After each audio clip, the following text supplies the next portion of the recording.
Hey guys, it's Greg and Amiira. Hi.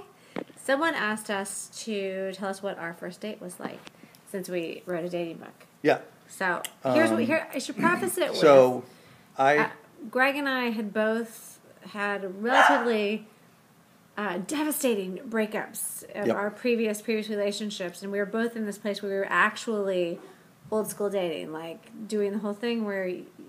For me, I was actually asked out on dates, and I only went on dates by people that asked me on actual dates. It wasn't, hey, we're going to be at this club later if you and your friends want to come. Those weren't things I went to. It was actually, would you like to have dinner with me? I'll pick you up at 7, and then I would say, sure, I would love to have dinner with you at 7 o'clock on the day that's a few days away from today. but I would like to say that a lot of my dates before Amiira kind of went like, where do you like to go get drunk?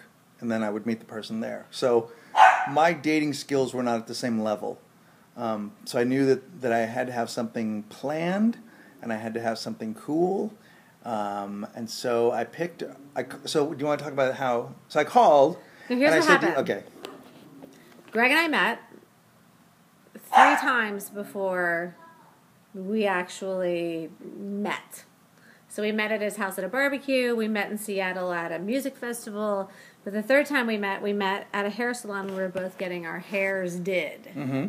We were both being circulated around the salon with like foils in our hair and like the smocks. And it was back in the day where you'd have cotton balls up around your hairline and then a shower cap. So it wasn't, neither of us were looking super hot. Speak for yourself. I looked like a hot alien. But we would be like side by side getting our hair washed and side by side under the dryer. So we ended up talking quite a bit. And shortly thereafter, he asked me out on a date. On one of those datums. So I asked her on a date, and then I get the phone call at about 6 the night before, which is, I'm not feeling great. Maybe we call an audible. To which I was like, okay, this thing's already over. Like she's already planning to not go on the date. I had tried to make it a lunch date because I was like, I'm not really sure I want to go out with this guy. I wasn't necessarily. I mean, we met 3 times and I couldn't remember him each time. My feeling is a lunch date's not a date. Maybe it's not fated if I can't remember this date. If you can't. I mean, there's nothing wrong with a lunch date if that's all that's available. But if an evening date is available and someone doesn't want to spend an evening with you, or at least a couple hours, not good. So I agreed to a date, even though, and then the day before the date, I was not feeling well. So I just gave him a heads up. Hey, I am not on my game, not feeling great. Yeah. I'll still go, but I'm not feeling great. And then I had a few like safeguards. She was suffering from there's a flu called, oh my God, I'm going out with a comedian, which nobody wants to. Yeah. But anyway, I had a girlfriend staying at my house. Mm-hmm. So he had to get through the first level of my dogs and my girlfriend that was staying at my house. Mm-hmm. Just like you're having to get through that level of our dogs right now during this recording.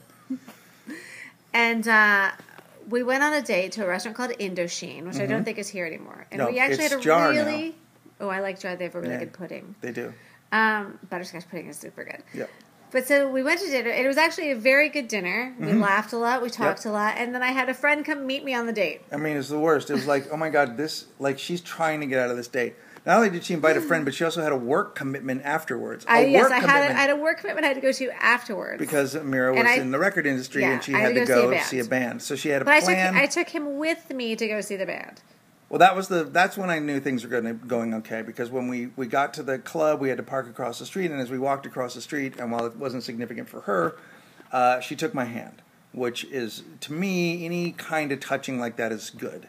I mean, not in a creepy way, I just mean that it was nice. I was like, oh, okay, maybe this is a thing. Maybe there's, it was friendly. But here's what happened. During the course of the seeing the band part of the evening... Where we never went inside and only stood outside. We stood outside and talked to other A&R people.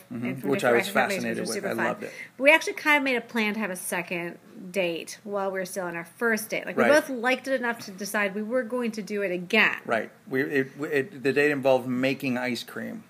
The second day was going to be making ice cream. It was going to be oatmeal cookie dough ice cream. Which now exists. At the time, it did not exist. No, I had told her that my sister had heard of such a thing in Denver, and when she told me we were on a road trip and I had to pull the car over to scream because I was that excited about that possibility, and then I couldn't. And I told Amiira about it, and then we both decided that we should make that. Yeah.